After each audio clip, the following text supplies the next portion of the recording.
Hello and welcome to the Goldenrod Podcast. I'm Ben, and as always, I'm joined by fellow Pokemon enthusiast Conor to bring you some of the latest and greatest Pokemon news and a few laughs along the way. Pokemon Presents has come and gone with a few expected reveals and a whopping out of nowhere game revelation in Pokemon Legends said to A that, to be honest with you, it leaves us with more questions than answers. We'll be breaking down all the news from the day and speculating on what to expect from Game Freak's new game scheduled to release in 2025. As always, you can jump to a topic using the timestamps in the description below. So, Conor, where were you when this amazing news dropped? I was at home. I was editing some photos. I actually completely forgot that it dropped at 2 o'clock. I think it was 2:45 before I finally went, Pokemon news. I need to jump on that. Went, watched it, saw the usual stuff of here's Masters EX, here's Pokemon Go, here's some updates for Pokemon Sleep. I was like, okay. Yep. I will say, I think we were baited a little bit. You mentioned just before the podcast about the unknown that were prevalent all throughout this. And the music at the very beginning, I was like, oh, it's Johto. We're doing Johto, of course. And if we're going to do Johto, then it's going to be Legends Johto rather than a remake. And it makes sense to do Legends Johto because, and then it leads on to, it leads on from the last one. You've got the Celestica people who we know Sinjo ruins and all that kind of stuff. It ties in. It's nice. Unknown. Great. And we got in Pokemon Sleep a little bit earlier, we got Raikou Entei and Suicune. As if they're prepping you for something. Like it seemed like a lot of signs were pointing to it. And up to this day, I was listening to some of the rumors that were going on Twitter. You know what? They got absolutely just spot on. Like, none of the rumors I heard were correct in any way whatsoever, which is either, take what you hear on the internet with, pinch of salt. Either they were just making stuff up for likes, shares, comments, whatever it might be, or, they were maybe fed some information from people in the know on purpose, hoping that maybe just blindside people. And regardless of which side you fall on, no one predicted this. No, I don't think so. Of all the guesses, I mean, we've argued for weeks. Will it be Unova? Will it be Johto? Nobody saw Kalos coming. Nobody whatsoever.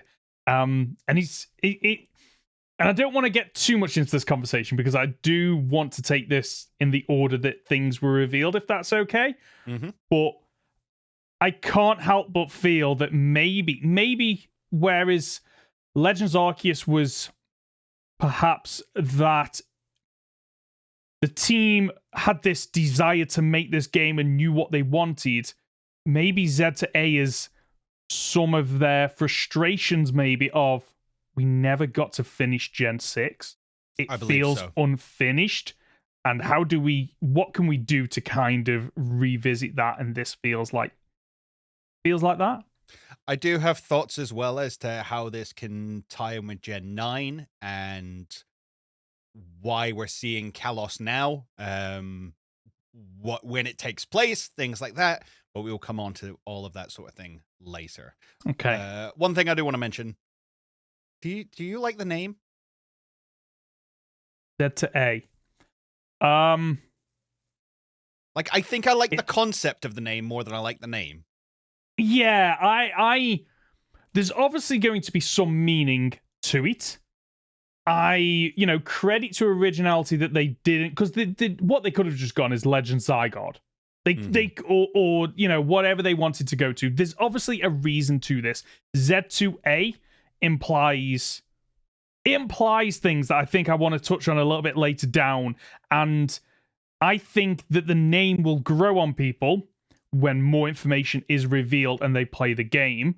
And, credit to them for not just doing the safe option. And for our American audience, I don't think Z2A sounds any better.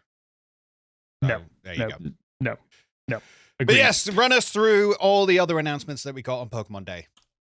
Well, first of all, I want to start with the unknown because I paused the video. So I didn't watch this until about 7 o'clock at night, and I completely forgot about it until Sam, who was on the podcast last week, messaged me going, "You're gonna love the presents. Have you seen the presents?" I'm like, "No, I haven't seen the presents." And then I just like sneaked off, and I was like, "Okay, let's just have a quick look at it. Oh my god, this looks amazing." But the unknown. So when I watched it later on, I was like, "Okay, what are these unknowns spelling out? Is it a clue?" And I'm pretty sure the first bunch of unknown literally spells Pokemon Presents, but just muddled up. Okay. There's no clues there. There's nothing. It is literally just them being a little bit silly with the unknown, which, sure, fine. But it does make me realize every time I see these unknown, how little I understand that language. I don't know why. It just doesn't work in my head. There's certain letters that I know should be what they are, but I can't figure that out. Anyway, the first reveal is that we are getting more Terror Raid battles in Scarlet and Violet. We're getting more 7-star Terror Raids, and you get to face off against Venusaur, Charizard, and Blastoise, each of which has the mightiest mark. So they start on the 28th of February, which is today as of recording, but 2 days ago as of if you're listening to this. There is more information online about when they take place. I don't actually have that in front of me. I don't know if Conor is like furiously scrambling to tie them up like he.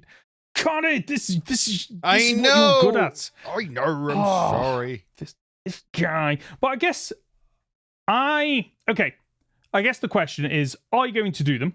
And are you actually surprised that they are still pumping out content for Scarlet and Violet, considering it's done, so to speak? I'm not surprised they're still doing content. I would be very much upset if they weren't, especially now that 2025 is our next main release. They've got a whole year to keep up, basically, if not a year, 2 years, really, if they're aiming for that November release. I don't think they'll do a January release. It doesn't make a lot of sense. There are some ways where a January release might make sense. We'll come on to it.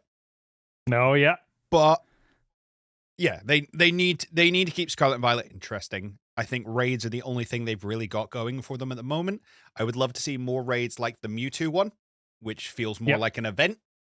But sure, I'll take the Kanto starters for the moment. Yeah, I think it's a nice little addition. I think the other thing that is this is actually keeping me coming back to Scarlet and Violet, and it's not the raids, it's the current increased shiny odds. For the Voltorb, Hisuian Voltorb, and not Amoonguss, the one before it. For what's it Fungus? called? Can't remember. Fungus. Yes.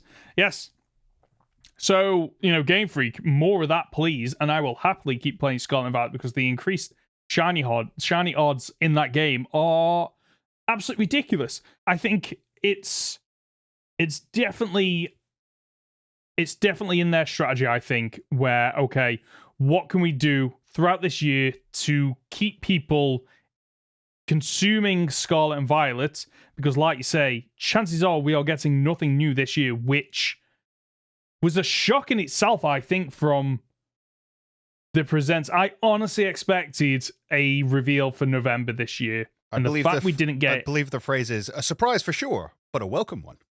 But a welcome one. We have for the longest time been, we have had discussions about, is the lack of polish in these Pokemon games due to, staff there not caring, or is it due to time constraints? And I think we've fallen down that, the employees there actually do like Pokemon. They enjoy working there. They enjoy this franchise, but unfortunately, they don't have the time that they need to put as much love into this. Now, is the move from November to the start of 2025 because they want to give it more polish, or does it tie into something else, which I think you were hinting at?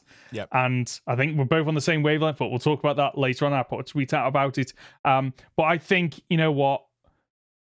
more content for Scarlet and Violet throughout the year, just enough to keep me dipping into it, I think will go a long way for some people to keeping Pokemon fresh in their minds, ready for when the next mainline Pokemon game in Legends Z to A comes out at some point in 2025.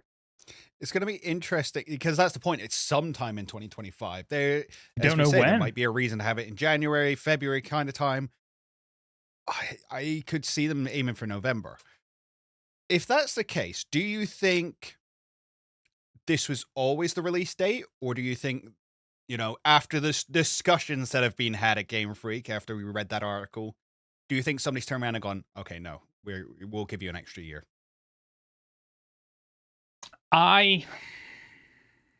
Okay, we might as well jump into this now, because my answer is something that I want to talk about later on anyway. But I think to answer that question, there have been rumors that the success to the Nintendo Switch has been pushed back to early 2025 to avoid some of the issues that consoles have had over the last couple of years of they push it out before Christmas to hit those, Christmas sale targets, and then they suddenly find themselves without consoles and the issues that come from that. The fact that when they announced ZA, and I'm just scrolling down because I've got it here somewhere, the official Pokemon account tweeted, "Will launch on Nintendo Switch systems in 2025," makes me believe that discussions have been had about we need a Pokemon game to launch alongside the Switch successor. It was also within the same announcement trailer. It said at the end, releases simultaneously. Yeah. Across the world kind of thing. And it's like, well, does that mean we're going to release at the same time across the world? Like Australia and New York and Japan and England are all going to get it at the same time? But that's been a thing since Sun and Moon. That's not, I don't know if you need to announce that to the world anymore. So part of me thinks maybe they do that because I think Japanese companies, when they come to advertising, hold on to things a little bit longer than American and European companies. But also, is that implying that, oh no, this will be available on 2 consoles, Switch and the successor to the Switch 2? Like we were saying a couple of weeks back, we were talking about the possibility of this happening. I honestly think that is what they're going for. I really do think that it is. Now, it'll be available on ZA. ZA will be available on the Switch. It will run well enough if you want to, look at Legends Arceus and Scarlet and Violet as well enough. But then, no, it'll also be available on the success to the Switch at a higher price point with the benefits that brings of, hopefully better frame rate and better graphics. I disagree on the higher price point. I think the price point will be the same. Okay. Because they're selling the console to you. Yes, you're absolutely right, because it's a lesser, it's removing a barrier. Then actually you are right, because if it's £50 on both of them, you only have to look at, I only need to buy the console. If it's £50 on one and £60 on the other, go, well, it's not only I'm buying a new console, I'm actually paying more for a game, and am I getting whatever increase in cost, am I getting the value out of that? So actually, no, you are right. The more I'm looking into this, the more I'm thinking that the conversations have been had of, no, you normally release in November, but I think there's more benefit to the company of pushing it back a few months. And I honestly think this is early 2025. Spring, I don't think if not even early winter. Yes. Or late winter is the case, maybe. Late winter, yeah. I cannot see them holding off on, till next November. That's spring, early spring, late winter. There's an argument of, well, we're only waiting an extra month or two. Yeah, it's that first quarter. We can, exactly. It still ties in with that kind of, we can still announce how well we've done to, the company, the higher ups, blah, blah, blah. It's still the same tax year, so don't worry about it. Yeah, exactly. Whereas I think pushing back to the following November, I think that would have opened up way different conversations to the point where they probably would have gone, no, we need something for November, and Legends ZA will publish next November. The only way I see that ZA being next November is if at some point this year they announce another Pokemon game for this November. But I think all signs point to early 2025 on both consoles. I just don't. Everything just seems to be pointing to that. Yeah, it makes the most sense to me as it stands. Their wording is being very specific, and maybe we're reading too much into it. Maybe by Switch systems they just mean OLED Switch and Switch Lite. It's very possible. Potentially, I would have to dig through all their previous tweets to see if that's usually how they announce them. But I don't know. There's enough there to be suspicious, shall we say? Definitely. Right, let's move on to the Pokemon Go collab that was announced. So Pokemon Go is collabing. It's always weird saying Pokemon Go is collabing with Pokemon Horizons. the Pokemon is collabing with Pokemon. It's like that, when who is it? Barack Obama meme where he's gives putting himself a medal the on medal. Himself. Yeah, that's exactly what this feels like. It's so weird. Anyway, so we're getting a collab with Pokemon Horizons. We're getting a number of new additions. We're getting a Pikachu with Cap's hat, which, to be fair, I'm a bit over the amount of Pikachus with hats in Pokemon Go. But this one has Volt Tackle. I kind of want this one, not for Volt Tackle. I just want this one because this Pikachu looks so cool. I can actually not wait to watch Horizons because I want to see this Pikachu. This Pikachu in action is awesome. He's so cool. So I've heard. Also, we are getting Charge Cadet, Ceruledge, and Armarouge finally making their debut. Now, at the time this information was released, but I saw it literally before we started recording that Charge Cadet is available only from eggs, so it's going to be available in all the eggs between, I think it definitely starts on the 1st of March, and I think it runs until the 5th of March. And to evolve it, you have to have it as your buddy and knock out 30 ghost types for Ceruledge or 30 psychic types for Armarouge. So it is very much them trying to push the egg incubators on people, which I'd imagine a lot of people have used up their stock in the recent Go Tour. I know I definitely have, so this is going to be a pain, but I'll see what I can do. Liko and Roy also appear when taking a photo, but we have no further information at the moment as to what that means. When is this event taking place? Or when are Ceruledge and Armarouge coming out?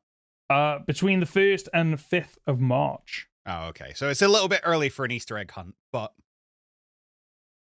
Yeah, it is. But this is just one of those little things that ticks over on Pokemon Go. It's quite nice because I'm running out of content to do on Pokemon Go, so this helps me to continue playing without spending any money, which is always nice. Up next, we got Pokemon Sleep, a Pokemon Sleep update. A legendary Pokemon will soon arrive in Raikou in March, and then at some point we will get Entei and Suicune. There's also a login bonus happening where players can collect a gift of Poke Biscuits and diamonds. That's about it. They've got nothing else to say on Pokemon Sleep. I never got round to it. I don't think I ever will now. I don't think I'm who they're looking to play this. I already played too much Pokemon in Pokemon mainline series, Pokemon Go, Pokemon Unite every now and again, Pokemon TCG. Used to play Pokemon X. I don't need another one. Okay, so I'm happy to just sit this one out. It's Pokemon Sleep. Pokemon Masters is celebrating 4.5 years, which is crazy to think about.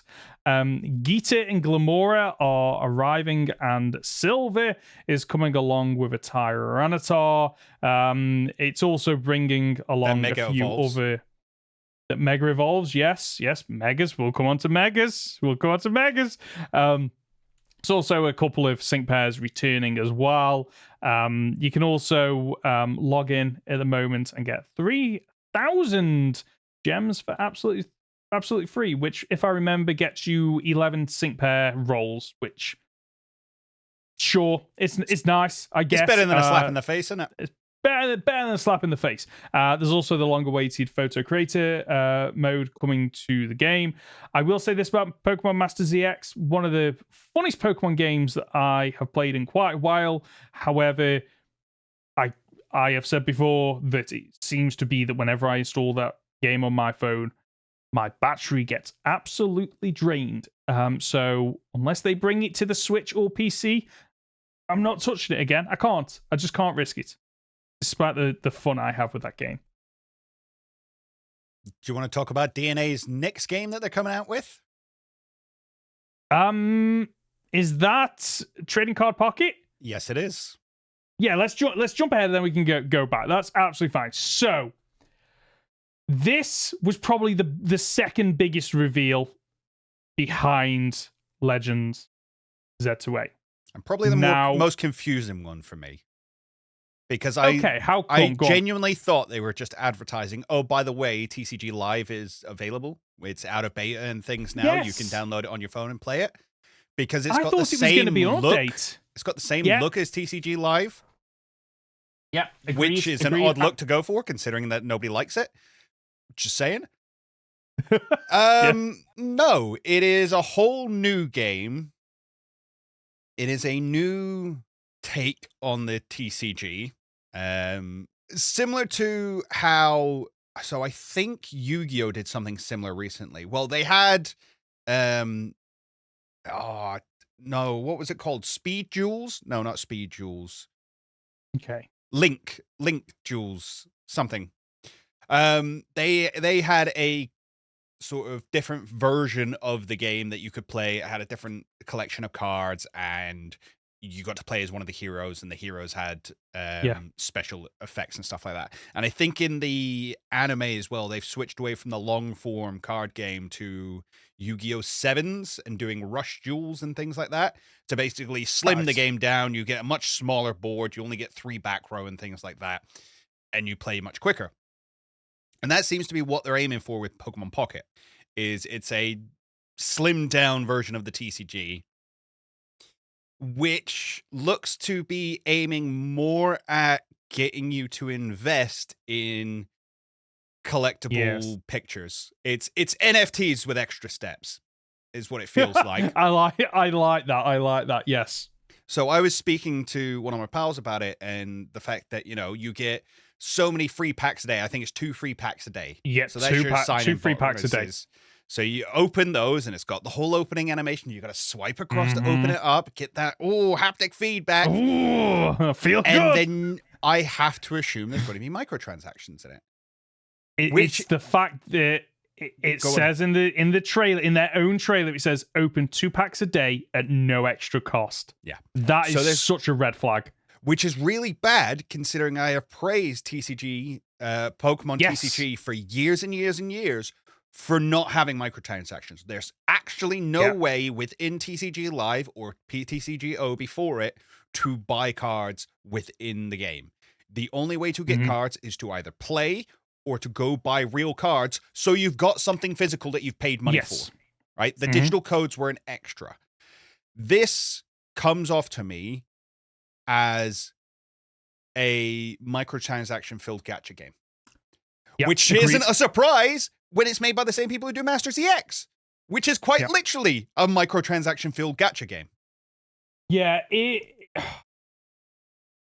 and the reason I think you're absolutely right on that, because if this was literally just a case of we want to find a way to speed up and streamline the Pokemon TCG battles so people don't need to sometimes spend, I'm playing it a lot at the moment, sometimes some battles go 10 to 15 minutes, and it would be nice to have those quicker paced battles. You could have implemented that in Pokemon TCG Live, just as an additional version, an additional battle mode, a game mode, whatever you want to be. And the fact that they're doing this, and the fact that it is its own separate thing, is a way to kind of protect Pokemon TCG Live, like you said, because it is like there is no microtransactions. It's to kind of go, we want our cake and we want to be able to eat it. Yeah. This is what this feels like. And while I can, watching this, I must admit, this looks absolutely gorgeous. Those art pieces of artwork where you can zoom in and you can see everything and move through the world artworks that you get. Yeah, I'm excited for it. It does mean that there's going to be a bunch of cards come out that are just for this game and won't have a physical copy, which sucks. And isn't a great road to go down. I think I've mentioned before about how I was really into Magic the Gathering for a while, and then they sort of started leaning more into their arena style stuff. And what ended up happening was you had a bunch of cards that you kind of needed a computer in order to use, because it had like randomization, or the skills on them had really specific triggers that would be a super painful to try and keep track of in real life. And I just worry that that's how Pokemon's going to go, and people are going to get invested in they could get invested in this game, get invested in these cards. And I don't like the idea of people getting invested in things that aren't real. Yeah, no, I understand that. This feels to me like they've seen Marvel Snap, they've seen whatever the Disney one is, and gone, yeah, we want a piece of that. And, me as a player of, the Pokemon TCG Live, it is Live, isn't it? Live's the new one, Online's the old one. I would have preferred that they take Live and just go, right, okay, we'll bring in a quicker game mode and some of that fancy, animation that they've got, which is gorgeous. I can't deny it doesn't look fantastic, but I'd much rather just see that implemented in Pokemon TCG Live, because I'm also playing Hearthstone at the moment, so I've gotten back into that. And I must admit, Hearthstone is several years old. It's like 8, 9 years old at this point. And yet, a lot of the animation and the feeling of it being alive is something that Pokemon TCG Live sorely misses.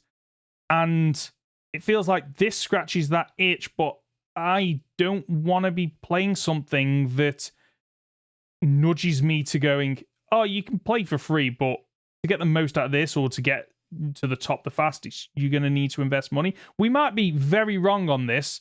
However, the fact that their very own trailer says open 2 packs a day at no extra cost means there is something in this that will try to bleed money out of you, unfortunately. Yeah, and it's gambling by another name. There's reasons why I don't like microtransactions and things like that. I think they prey on the weakest of us. Sorry, weakest is the wrong phrase. Most vulnerable of us. Yeah. And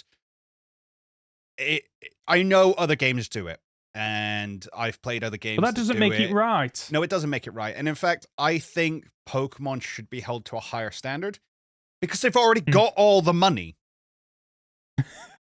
But they don't need to do this.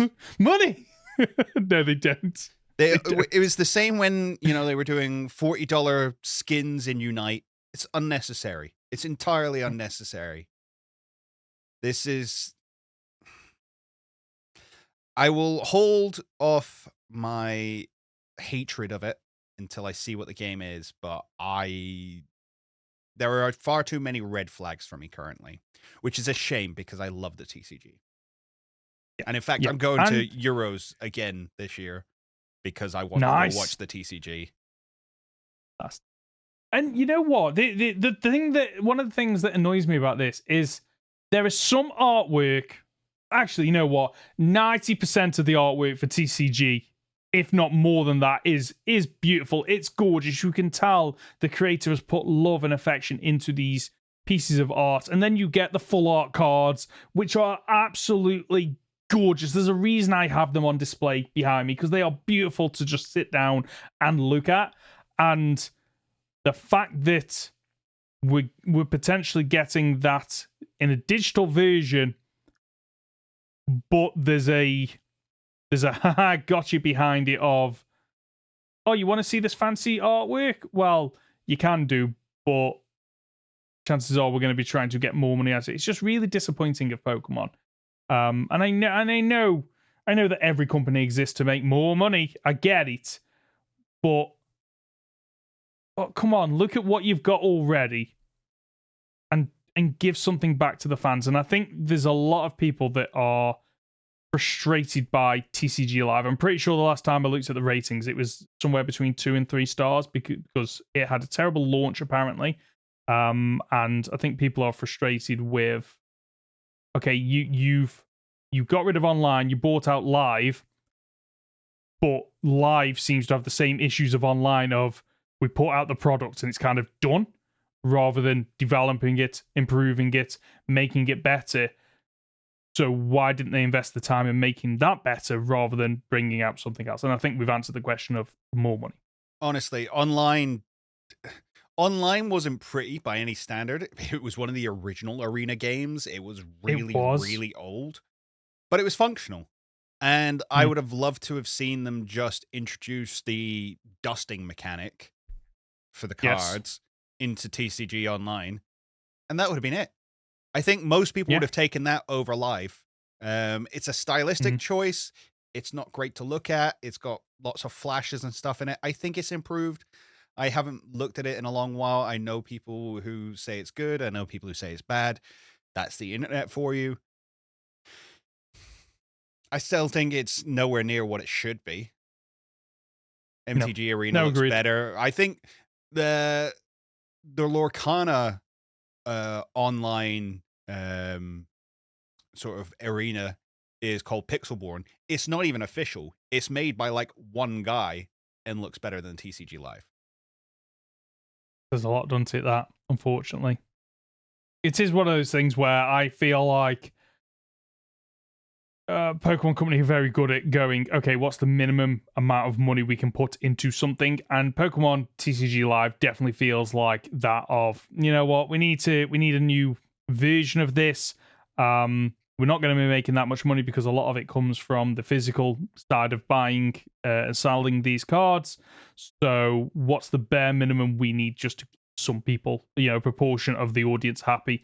That's what it feels like, unfortunately, which is it's such a shame. Such a shame because, you know what, I am really enjoying playing the TCG online. I just think that I'm at that point now where I've not even done 2 complete seasons. I came into the last season with a week and a bit left. This season, I think there's 3 weeks left. I'm nearly at the top rank of when you get all your unlocks and cards and stuff.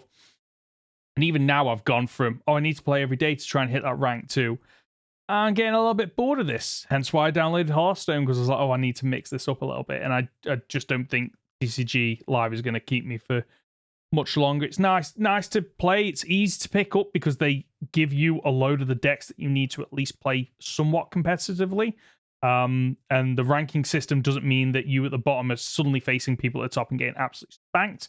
But I feel like it needs a little bit more to keep me going, and I don't think we're going to get it, unfortunately. Yeah, agreed. We'll move on to... We shall see. We shall see indeed. Let's move on to Pokemon Cafe Remix. You can now collect Gimmighoul coins by completing certain puzzles. There are new outfits available for Sprigatito, Fuecoco, and Waxley.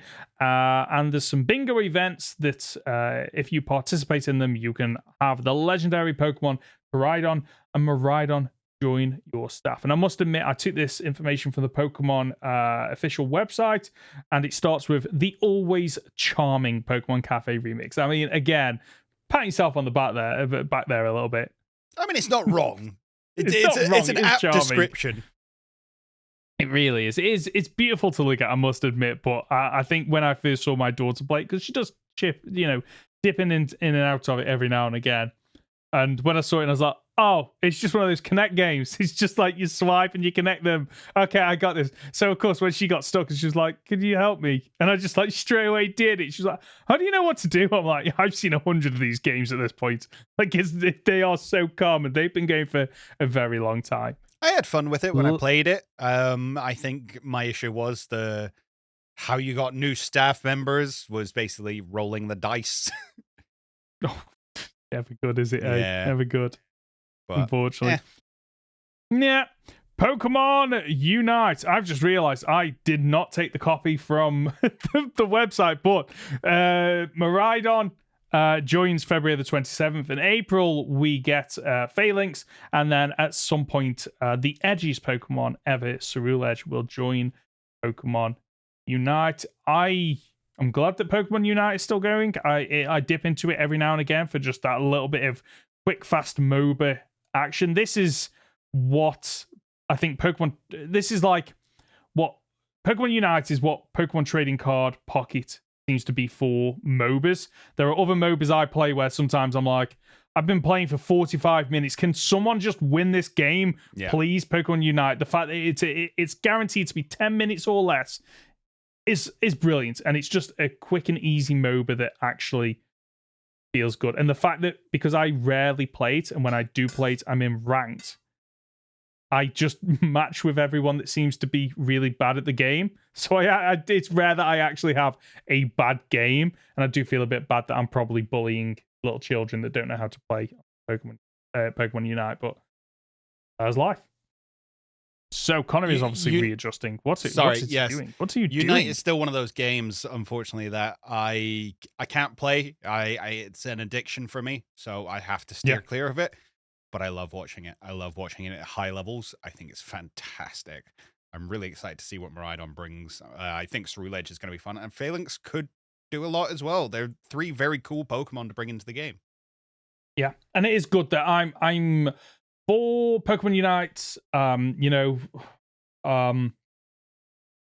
Microtransaction heavy. Ecosystem, and the fact that it does try to encourage you to, you're logged in and here's 1,000 things you need to do before you play the game. Despite all of that, I am happy that this is stuck around. I did worry when it was announced that, is there an appetite for this? Is this going to stick around? The fact that it has, and it's a regular edition at the official Pokemon tournaments, is great news. And I also look forward to watching more Pokemon Unite competitions at the highest levels. Fantastic. Now, the big piece of news, Pokemon ZA, which I have to ask, was it obvious to you that it was Pokemon ZA from the No, I just logo? read it as Pokemon Z, and then I assumed it was just the Lumiose Tower next to it. Yes, that's kind of what because it was only when I saw that little dash, and I was like, what is that? Is that dash the tail of the Z? And then when I looked up online, it was like ZA. I was like, okay, I did not get that from the logo whatsoever. And it's really weird, actually, that Pokemon with their logos either tend to be really good or really bad, as if they've just got like the work experience boy that's come in for the day to go, can you just mock up a trailer? Yeah, I know how to use Publisher. That'll do. Just use Publisher. You'll be absolutely fine. It's so weird. But their logos. I think this trailer had a lot of confusing bits about it. I'm not sure it's got across exactly what this game is. I don't think it has as well. And there's a lot of confusion online as well. So let's give our thoughts on it and accept that nobody knows the answer. So we'll wait until the next one to give you confirmation, but we'll give you our thoughts for now. I think, okay, should we talk about the confusing parts and then maybe try to come to a consensus of what it is? Now, the thing that I've seen some confusion online about, and what confused me a little bit at first, is it past, present, or future? And the reason why is because the blueprint style fly through seems very futuristic in terms of those kind of lines and how it looks. Then it's got that element of like Tony Stark's hologram blueprints. Yes, exactly. But then I thought to myself, oh, maybe I'm overthinking it, and maybe it is just a blueprint, and therefore it's present day, because we use blueprints when we design things. But then obviously there are elements of this where it looks like sketching, which implies it's in the past, and the fact that it's Legends. And I know we've only got one Legends game to go on, so it's not really definitive. Legends could mean future, past, present, who knows? But there isn't really anything here that makes me think what timeline it's set. And when it says urban redevelopment plan, that also doesn't help. Are they redeveloping what was there in Kalos, in X and Y? Or are we seeing what we saw in Pokemon Legends of you've got this little starter town and it will build up and develop over time? There's no real answers there as to when this is set. No, it's the aesthetics of it are more confusing than anything else, I think. I think that hologram style walkthrough that they're doing is what's throwing people off. To me, this has to be taken in the past. It has to be taken place in the past. There's the words. Oh my god. Yes, they got them. They spit them out. So I assumed it was a case of like it's somebody actually sketching is what's really happening, and then the hologram is what's going on in their head. Yes. It's They are perceiving the future, what Lumio City could be, this beautiful place where Pokemon and people live together in harmony, and it's going to be this futuristic, this city of light, which is what Lumio City is now.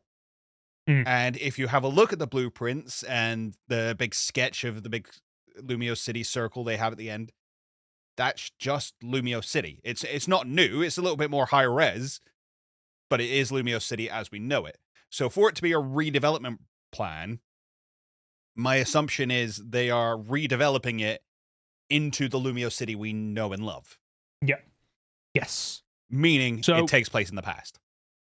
Yeah, that is where I eventually settled on. Now, there have been at least 2 video thumbnails that I've seen that I haven't watched, and a Reddit post that I kind of dipped in at, where people were going down the line of, it's in the future and the past, and there's going to be time travel elements.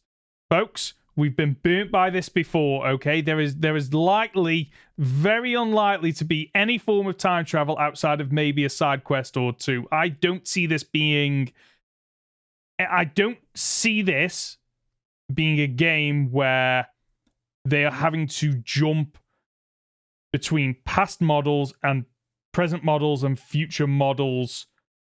I see this as kind of, the way I kind of see this working is that there's already something there in Lumio City. We're not starting from, it's a piece of flat land and there's nothing there. I think you're starting with a starting base of, a couple of townhouses, a couple of shops, maybe something else, and it's like, okay, this is the big area that we can have. You can see that kind of outer ring, and then over time it will build up the different areas. And I could see the way this works is similar to Legends Arceus, of that middle section is almost your starting base, and then you can go out to different areas, and over time those 5 different areas perhaps will build up. So you won't ever go to Lumio City as a whole won't ever be on display. I think it'll be that you visit certain elements, and inside of those different elements there is a way for them to have the city, and there's also areas like parks, safari zones, whatever it might be, and that kind of, they're intermingling. The fact that in the trailer it says a vision of beautiful coexistence between people and Pokemon, I really do think that we're not visiting Kalos in this game. We're visiting a city within Kalos, and you might get to go out to a couple of other areas, but I don't think we're getting full Kalos in this, which I'm fine with. Oh, I think it would be a miss. I think the game would feel very small if it was just Lumio City. Depends on the size. I agree that it could feel small because it is just it takes place in one city. And maybe it is just, vibes I'm getting from the blueprint, but Final Fantasy VII Remake, that was just within one city, but they still made it feel so grand. It's achievable. It is doable. But can Game Freak pull that off? I'm not sure. Considering that most of Lumio City, my assumption is that most of Lumio City isn't actually built, and the game is... So, first off, I don't think there's going to be time travel in the game. Neither forwards nor backwards, nor are we going to be sent back in time. I think that was something that was done in the original Legends game to get you into the concept of, yes, you know everything about Pokemon. Here's a bunch of people who don't. This is the second Legends game now. We're all on board. We all know what the score is. We don't need to have that sort of preface anymore. And it doesn't really make sense. Sinnoh is about time and space and God and the devil, if you want to look at it that way. But it's about creation. So it makes sense for you to have time travel in there. What is Kalos about? It's about life and death, really, at its core. It is, yes. So how do you create a game about life and death and have it kid-friendly? Well, they did, Legends is the only game where we've said, like, oh, go outside, you'll die. So they might surprise us. But I was watching Loxton's video about it, and he gave the idea of, like, well, if it's a city redevelopment plan, maybe they're expanding.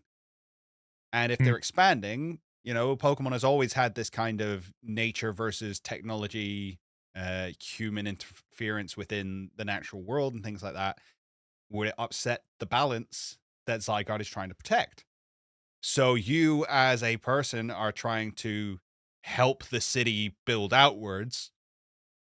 That enrages the Pokemon living there. So now you've got to go and, calm them down. But at the same time, does that make you the good guy? Because you are still taking them out of their home. Yeah. But they could work around it where it's a case of like, okay, we're uprooting them in order to rebuild the city. We need to make sure there's a place for them within the city. If you want to make this city where it's Pokemon and people live together in harmony, you need to stick to that. And I could see our character forcing that, and it makes sense why the Pokemon would fight you because you're in their territory now. I don't think it can possibly take place that long ago. I think the common consensus is Legends Arceus took place about 200 years ago or so. I think this is maybe going to be within the last 150 to 100, probably. So it's funny because one of the things I read online is someone said that this was based on the I've got it here now. In the 19th century, someone completely redesigned and rebuilt the French capital. So that was only a couple of 200 years ago. There you go. Yeah. So I think this is going to be in the past, but nowhere near as far back as Legends Arceus. I could honestly see some level of technology, because Legends Arceus, outside of your phone and the Pokeballs, which still have no idea how those Pokeballs work back then, because it just feels like it doesn't work with the time period. But I feel like we're going to get something similar here, where maybe we see a middle ground between the old Pokeballs and the current Pokeballs, and you're probably only, 1 or 2 generations removed from where the modern games take place. I think it's going to be that recent. I think the Legends title is literally them going, we can explore any period in the past, and it doesn't matter whether it's 10 years ago, 100 years ago, 500 years ago, whatever, because Game Freak have always been quite loose with the timeline and dates and things, and that's just the nature of what they do, and I think it benefits them in some way. Yeah, we're not going back to the Kalos War. That's not happening. Well, that was 3,000 years ago. Yeah, no, that isn't happening. I really wouldn't be surprised if they don't even mention that. Outside of maybe the lore drops, I don't think it'll play a part in the story. I just don't see how do you have something that was so long ago be of relevance in the game? Don't get me wrong, story writers can do whatever they want. They can make it happen, but it just feels like it was ground that wasn't really treaded in the original game, outside of the Ultimate Weapon, Lysander's plan, and AZ, who still makes no sense to me whatsoever. AZ. I just realized he's kicking around. Z to A. He's kicking around, yeah. And you know what? Like the Z to A thing isn't a coincidence, because you go A to Z is typically you get your ducks in the row, you do it in an order. Z to A implies something's going backwards, something's going wrong, we're going in the wrong direction. And a new beginning. Oh, so you go to Z, and you're not going back. You finish that ending, and you're now onto... Veltal destroys everything, and Xerneas starts it again. Oh, a cycle. Okay. I mean, I understand how we get Zygarde in this game. Zygarde out of the 3 is the one that makes the most sense to have in this game, but I don't see how you can have a game set in Kalos and not at least have Zygarde and Xerneas in this game, which makes me think you're probably right, actually, that there is some kind of cycle playing out, and maybe that's the conflict of we're involved in this cycle in some way. And maybe thinking about it, because Pokemon likes their human versus human elements as well, conflicting ideologies between the hero and the bad guys. And actually, do we potentially see the bad guys in this, quote unquote, being people that either are completely for expansion or completely against expansion of the city and what that means, and actually, getting Zygarde on their side is maybe their way of, oh no, we don't like these people expanding, so we're going to track down Zygarde and get that Pokemon involved to try and stop them, perhaps. And possible. And you know what? Zygarde is about the ozone layer, isn't it? Like, no. protects the environment, is it? Again, Zygarde, we didn't really have a lot about him, unfortunately. We know he's made up of a bunch of different cells. We know they're scattered across the land, and that's his job, is he protects the land, and keeps balance between Yveltal, which is death, and Xerneas, which is life. That's it. We don't have all that much information about it, really. I know it was explored more within the show. Yeah. But I never watched it because, that far, so I feel really bad. I honestly, I think Zygarde a lot of time gets thrown around as like, oh, the world's gone to pot, we're going to throw Zygarde. Zygarde to me has always been about balance, I feel like, and I don't necessarily think that the expansion of Lumiose City is a bad thing, because as they've said, it's the coexistence between people and Pokemon, which to me implies balance. That's what they're saying. But we all know that companies, what they say is not always what they do. True. It's really...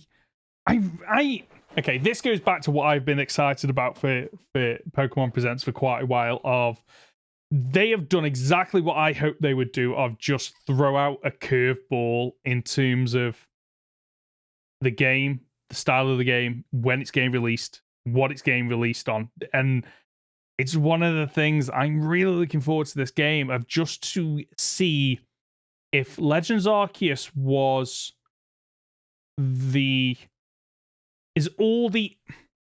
had the mainline games for a while. It's their bread and butter. They know what they're doing. Legends Arceus was them, dipping their toe and going, oh, let's try something new. I'm just wondering if this is them going, let's build on Legends and improve it, innovate, or if it is them again going, no, we have so many ideas, and this is yet another idea, and we want to show off what we can achieve outside of the core Pokemon experience. Yeah. I mean, I'm looking forward to seeing if they keep the same battle mechanics with the swift and strong style, or the agile. Yeah. What was it? Strong and agile. Yeah. I'd love to see that explored further. I cannot wait for the story in this game. The story in Arceus was so good. The characters were great. I can't wait to explore again. To bring us back to the original point, Zygarde is known as the guardian of the ecosystem and doesn't get involved unless the ecosystem is in danger. So, yeah, an expansion into new grounds and upsetting the balance of nature. I could see Zygarde getting upset, shall we say. Yeah, because I do feel a bit sorry for Yveltal, because Yveltal's always seen as it's the bad guy of the two, but I always kind of saw Yveltal as kind of all things naturally have to come to an end, and it's not evil, it's necessary. And I always saw Xerneas as, I bring life, I can create life. But again, if you create too much life, that's not necessarily a good thing, because, there needs to be balance, there needs to be enough food and, flora and fauna and all that kind of stuff. And honestly, I could see this as either one of them being out of control. And I think it would be great to kind of go down the story of, I know you thought Xerneas was the good guy. No, Xerneas is one half of a coin. It requires Yveltal just as much as Yveltal requires Xerneas. And maybe the balance is kind of Zygarde getting involved because something is disrupting that balance, and one of the two is stronger or weaker than it needs to be. I think, like you say, it's one of the great things about this reveal trailer. It's also one of the most annoying things about this reveal trailer, because it doesn't actually give you a lot to go on, which means you can have so much fun speculating. But of course, that leads to the inevitable, frustrations for some people of, oh, it didn't meet my expectations, because I built these expectations in my head of this amazing game and what it was going to be. I am interested to see where this goes, because there's two things that we haven't discussed yet. Okay. The first one is that not long after this went out, Nintendo of America tweeted that it's set entirely within Lumio City. Oh, they have said that. I have said that. Yes. So I'll tell you what, while you give me your thoughts on that, I'm going to quickly Google it just to make sure that you're confirming that for me. Well, okay. Interesting. As I say, it could take place in what will be Lumio City, which means that it's not going to be I don't think it's all city yet.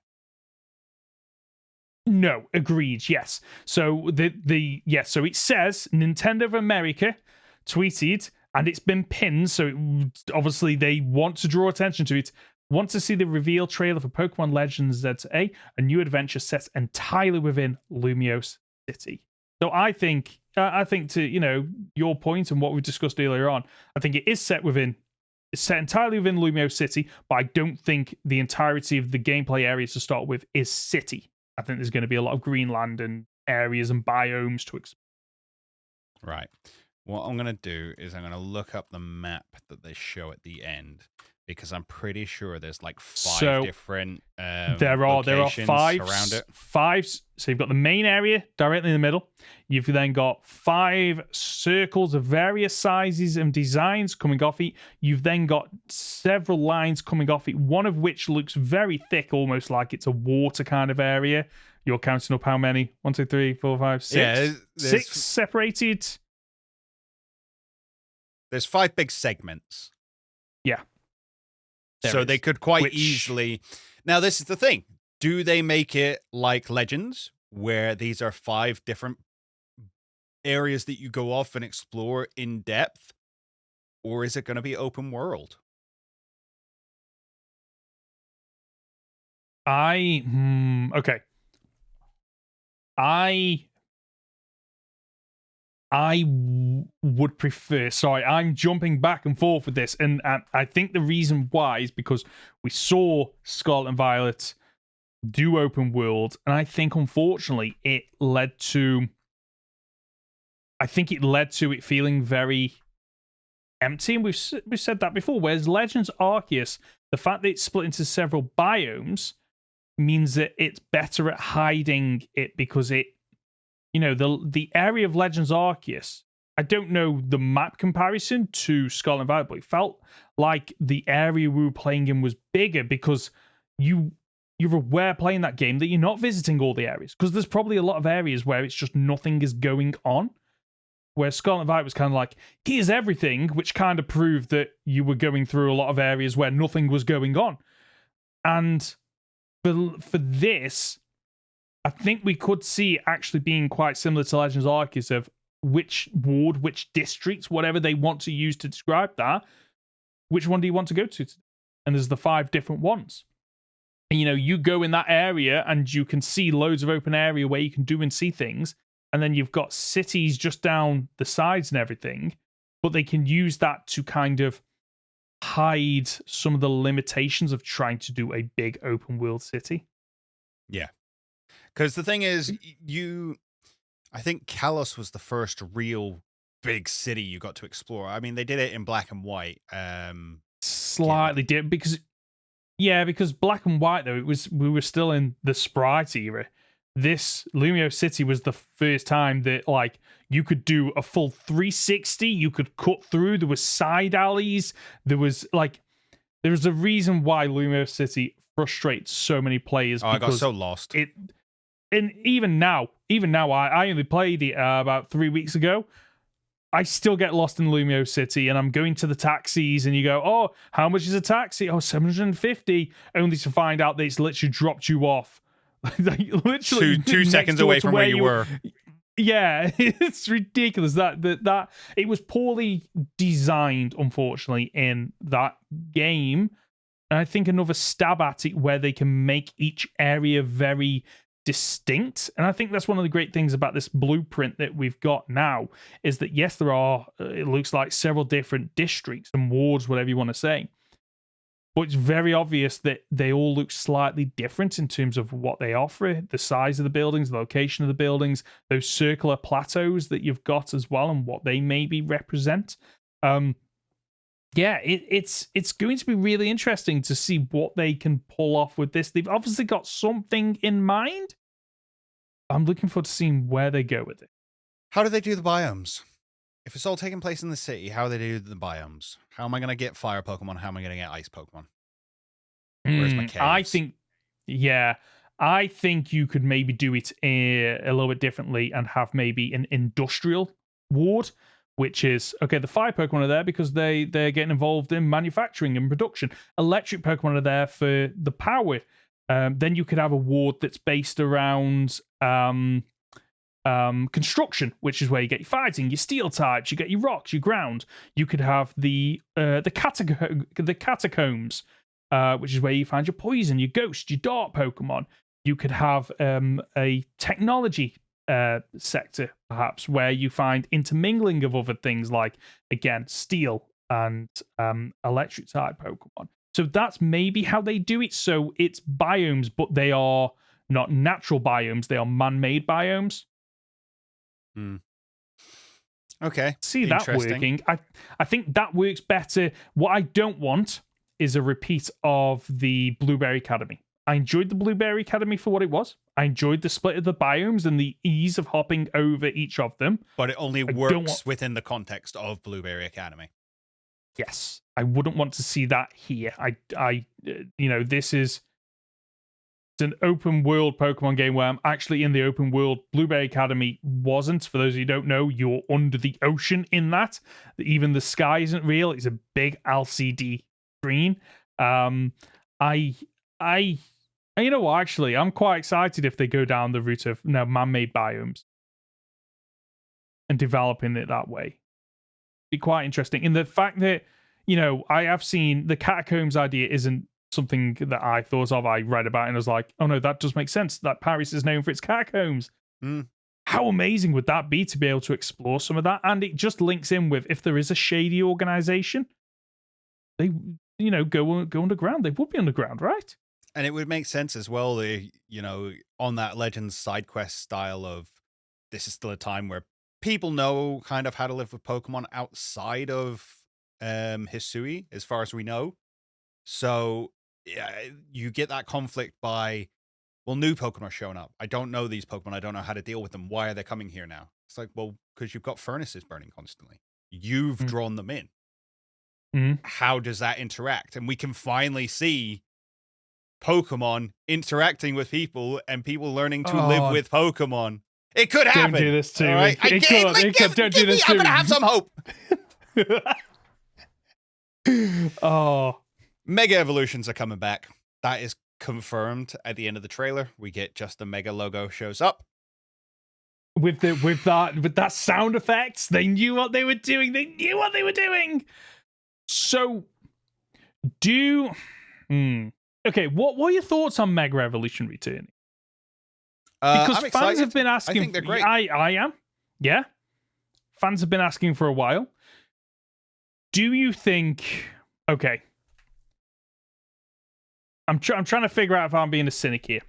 Are they reintroducing, bringing back Mega Evolution because they have something? It relates to the story. There is a story they want to tell, or is it just a gimmick to kind of go? We know some of you have missed Mega Evolution. You want to see Mega Evolution again? Buy this game. Is it a way to get excitement, or is it because they have a story to tell, or is it both? I think it's, if they released a Kalos game without Mega Evolution, people would riot. Yeah. Is my honest opinion on that. Yes, it will help sell the game because people love Megas. I think they will introduce new Megas with this. Agreed. Charizard Z should be great to see. Let's see what you got, guys. We haven't got enough Charizards. I would actually love to see more Kalos Megas. Agreed. Because we only have Diancie so far. I would also kind of love, and this is this is a big stretch. I would love the final fight to be against 10% Zygarde, 50% Zygarde, 100% Zygarde, Mega Zygarde. I think that would just be insane. It would test you so much. Zygarde is one of those weird Pokemon where I didn't become aware of Zygarde's true form until, I think, Gen 8? Well, it didn't exist until Sun and Moon. Yeah, and then seeing it, I was like, wait, what's this Pokemon? And then finding out, I was like, oh, okay, I didn't know this. This has come out of nowhere. Where's this come from? So I'm looking forward to them giving Zygarde an opportunity to shine in this, because we all know that there was a Pokemon Z at least planned. I don't know how far in development it got, but there were. It isn't something that fans have just made up. It was in some way developed. Whether or not that was early stages, late, don't know. And then it was scrapped, and all we get is Zygarde in a cave. It's really disappointing. The whole, collecting Zygarde cells wasn't even introduced in Kalos. It was introduced in the Alolan region, which is just weird. So they've obviously got some story to tell here, I think, and it wouldn't surprise me if we are getting some of the story elements that were planned for a Pokemon Z, and they've recycled and reused them.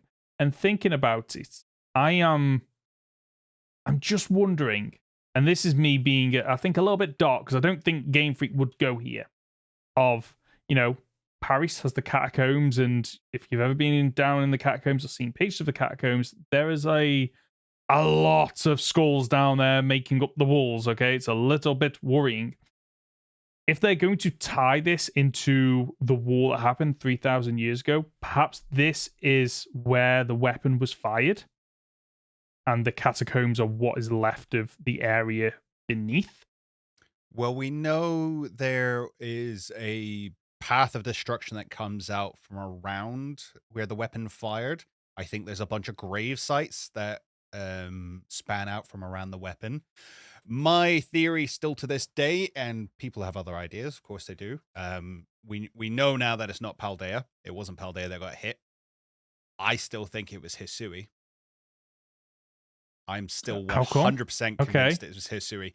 So when we see the weapon get fired within the Origins anime, or I think it's Origins, one of them, one of the anime spin-offs of the game, we see the weapon get fired, and it lands on a bunch of buildings that look like sort of Greco-Roman architecture. And the only place we've ever seen that kind of architecture is within the Sinnoh ruins.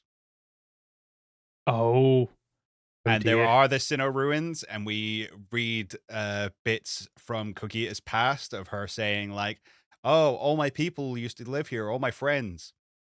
They're gone now. A bit to ash. And also, if Kogita had been around since the Celestic people were in Hisui, and she's that old, but is still alive, well, who else is still alive who is that old? Oh, AZ.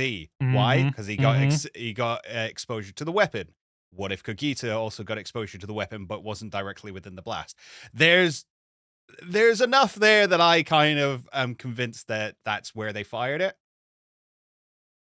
Okay, I like that. I like that a lot. So it's interesting that they're tying it in here. Yeah, are we coming back around to the idea then that actually, there is going to be a tie-in to the weapon and the war? I think the war will be mentioned. I think it's too much of Kalos's history. Yes. I think they might even bring up the fact that, Kalos lived in prosperity, and then there was a big war, and we've never really recovered from it, even though it was thousands of years ago. This is why we need to rebuild, because we now live in poverty and famine and filth. Yeah. Because Kalos doesn't have... I forget, do they still have kings? Don't know if Kalos had a king after AZ. No, I don't think they did, because you go to that... Parfum Palace. That fancy... Yeah, you go to the palace, but no, I don't think there is a king or anything there. No, you have the picture of AZ when he's younger. Wait, is that a thing? Yeah. Oh, what? Okay. I think, if I remember correctly, there's one that's supposed to look like King Louis, but yeah, I'm pretty sure there's a picture of AZ within Parfum Palace when he's younger. Okay, I need to dig that out. AZ is such a weird character. I just don't get why he's so big. If he was the last king, I could see Kalos being on a decline ever since. So, is this directly related to the war? No. But I think we will still feel the ripples of it. Okay. The other thing as well, one thing they could tie the war in on, AZ's Floette. Yeah. We know it exists. Okay. We've had the model in the games for years, and we've never had it. We assumed it was coming in Pokemon Z. We never got Pokemon Z. So they've never released it to us. Are we going to get AZ's Floette? Are we going to be able to find it? Are we going to be able to revive it? Are we going to be able to catch Xerneas and revive dead Pokemon?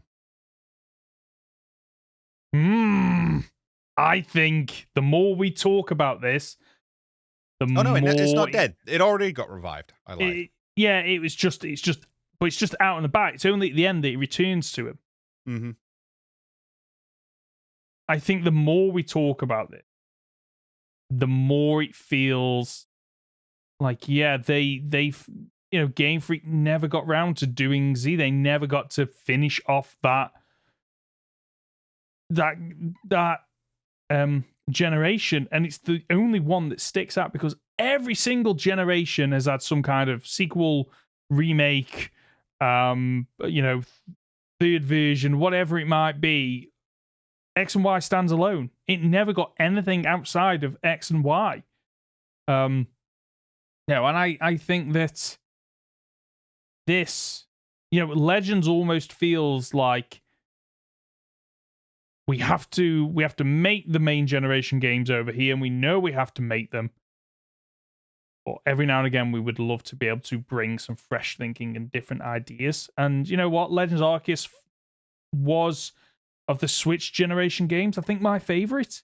Mm-hmm. So I am completely on board with them taking another stab at Legends, and I'm glad that we finally answered the question of, was Legends Arceus just a one and done? And Legends seems to be the, what it seems to be now. And I know we've only got a few games to go on, so we haven't really got that correlation. But it seems to be, every year or two you will get new generation, a Legends, and some kind of remake. Mm-hmm. Which I'm fine with that. Yeah, it ticks all the boxes. It gives me a stab at the older games in a new way. It gives me a stab at new games with them able to hopefully innovate and try new things, but polish off. I want them to do some more polishing on them. But also, Legends is just their kind of, this is our playground. If we want to try something, I'm happy with the Legends series taking big swings. Some swings it'll hit, some swings it'll miss, but at least they are trying something new, and it will help to prevent them going stagnant, which unfortunately the mainline games for a while now felt a little bit stagnant. That being said, then, what additions would you like to see this time around? I can start off. I would like to see A, more battling, and B, interplayer battling. What do you mean by interplayer battling? As in, I want to battle my friends in a Legends game. Oh, yes. Okay. I think what I would love to see this time around, I would love to see the return of the catching mechanics from Legends Arceus. It felt like a real step backwards to go back to the typical way you catch Pokemon in Scarlet and Violet. I would love to see a world that feels a lot more lived in. I want to see it populated. I want to get that Breath of the Wild feel of, I'm going to go over there, but before you know it, 2 hours have passed. I've still not got there because I've been distracted by several other things going on. I want to see an evolution of the battle mechanics. I think Legends Arceus, again, made a lot of necessary changes. I think that, changing up some of the status conditions, that agile and strong style, I want to see them take that and elevate it to the next step. I want to see more quality of life features that, again, were in Legends Arceus, but weren't in the mainline game, such as the linking cord and other things like that. I want to see true multiplayer in this, and by that I mean, like you said, the fact you can battle other players, but I want to be able to bring in my friends, and I want to be able to see what they are doing in real time. Yeah, I want us to be able to throw a Pokeball at the same Pokemon, and whoever gets it first gets it. Yeah, I'm completely on board with that. I want to see something that Scarlet and Violet lied about in the trailers of Pokemon interacting with each other. Anything. I'll take anything. Interact with people, Pokemon, items, whatever it might be. That's what I want to see. Honestly, I just want to see more quality of life and improvements. I want to see them, updating and innovating, like simple things like, when we mentioned in the Pal World episode we did, where items in the overworld actually look like the items rather than it's just a shiny object or a Pokeball. I want to, be wandering around and I want to see, a pineapple tree and know that if I shake that, I'm getting pineapple berries from it. Oh, that's a good point as well. You bring up Pal World. We are developing a city. Give me a reason to go and catch Pokemon to bring them back to build this city. Well, going back to what we said, like, the industrial district has just started off. Oh, we need some good fire Pokemon. I'm your guy. I'll go and get you some fire Pokemon. And then, building off what we saw in Legends Arceus of, like, that shiny Ponyta that you caught. Is there a trainer or a person that needs a fire Pokemon and you hand them that Pokemon and you actually see the Pokemon in the overworld, whether or not it's small, whether or not it's big, whether or not it's an alpha, whether or not it's a shiny, that kind of, my city feels like my city because it is distinct from another player playing it on a different console, because he gave a Torchic, I gave a shiny Ponyta. Like, it feels like my city. I'm invested in it. I feel the value of it. What else was there? There was something else I was going to add that I want to see. I can't remember now. I want to see some real-time development of the city. Okay. I want to see it build over time. I want to see it go from... So, like, you go from... those videos that you see pop up that I never understand why they're so popular. I spent 100 days and the thumbnail's always day 1, day 100. Like, I want to see, this where the city you see on day 1 is different outside of maybe the plot lines of where things are going to go to day 100 when you've completed the game and you've built up this city. I want to see it flourish. I want to see it develop. And I just want to see in this game what the anime has hinted at so many times of, the games are so disappointing that you visit a city and it's not a city, it's like 6 buildings and a Pokemon Center.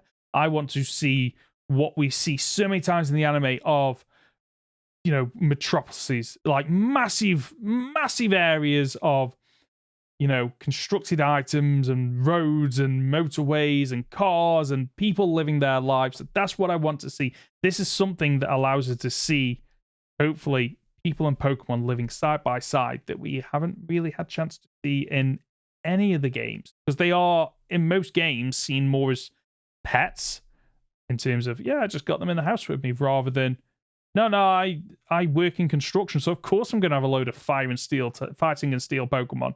And they help me out on my job. Like, that's what I want to see. Yeah.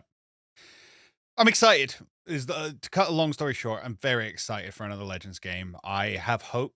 I think I said before that, Legends felt like a game somebody wanted to make. Yeah. And I hope that continues. I hope this game is full with passion and, it's made by people like us who grew up with these games and want to see them be the best they can be. Mm-hmm. No, that's agreed. Yeah, agreed. One last thing, and then we will wrap it up. Is I want to see an evolution of the crafting that we had. So Legends Arceus was very much Pokeballs, items for helping you to catch or heal Pokemon. I want to see develop a little bit more in this game. This isn't something that I would hate to see this in Scarlet and Violet, for example, but in this game, that crafting of, oh no, we need your help crafting actual building items and materials. I'd love to see that as well. If we're doing so, I don't know if we'd do crafting building items, but I think it would kind of work for the first time ever if we crafted our own vehicles. Okay, yeah, that'd be interesting, wouldn't it? Vehicles instead of ride Pokemon. Well, maybe you need ride Pokemon in order to utilize them. Maybe you build a raft that gets pulled along by something. Oh, okay, yeah. I don't know. I'm just spitballing. Yeah. But yes, an evolution to the crafting mechanics to more than just something to catch Pokemon with. Yeah. I don't know what else you'd include, but there needs to be something. Do you want expansion on the survival mechanics? Do you think you need a Pokemon game where you have to eat? No, I do not want that. No. So I'm still playing Pal World at the moment. I'm loving Pal World at the moment. I do not want Pokemon to be Pal World. I can enjoy Pal World for what it is, but no, I am happy with Pokemon and Game Freak taking a light touch to crafting and survival mechanics. I feel like Legends Arceus was a step in the right direction. I think they just need a little bit more of a nudge, but not to the point where it's like, I'm cold now, I'm hot, I'm hungry, I need water. Like, those kind of things in games, while novel at first, really start to grate on you after a bit, and then by end game they are just essentially pointless because you have farms and water at the kazoo, you've got all the items, so it you know what, I just don't need them in Pokemon. There we go. I think that's wrapped up our thoughts on Pokemon Legends Z-A and Pokemon Presents. I'm excited to find out more about this. It's going to be a very interesting year if there are no new Pokemon games coming out and trying to fill, 52 weeks worth of I'll say 52. It probably might be 52 by the time Legends Z-A comes out. But yeah, we'll do our best to cover the topics and talk about things you want us to talk about. Speaking of which, if you've got a comment or question or a suggestion for a topic, you can reach us by leaving a comment on our podcast on YouTube, by emailing goldenrodpod@gmail.com, by leaving it on our Discord channel, or by using the hashtag goldenrodpod on Twitter. Of course, before you go, we'd really appreciate it if you could leave a review on the podcast platform of your choice. If you're watching on YouTube, then please leave a like, as it really helps out our podcast. And that's the show for this week. If you've gotten this far, you're just a top dollar, aren't you? Conor, where can I find you? You can find me on my YouTube channel at Captain Fidget, or on Twitter at CapFidget. I'm Ben. You can find me as Professor Hoeing Gaming on YouTube and Professor Hoeing on Twitter. We'll be back next Friday for another week of Pokemon podcast content. See ya!